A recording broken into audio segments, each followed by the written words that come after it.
Hello guys, good morning. Ang video ko ngayon ay may tira akong kanin kagabi sa hapunan.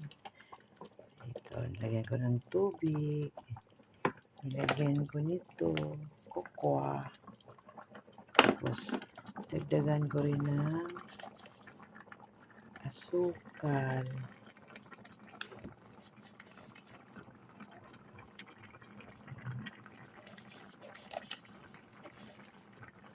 Ayun.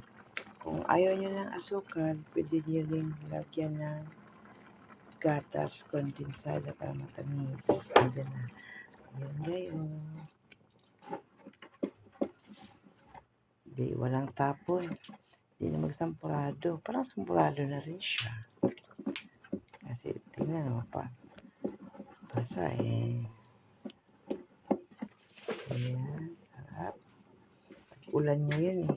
May bagyo. Kaya ito ang mga lababagay. Thank you guys for watching my simple videos.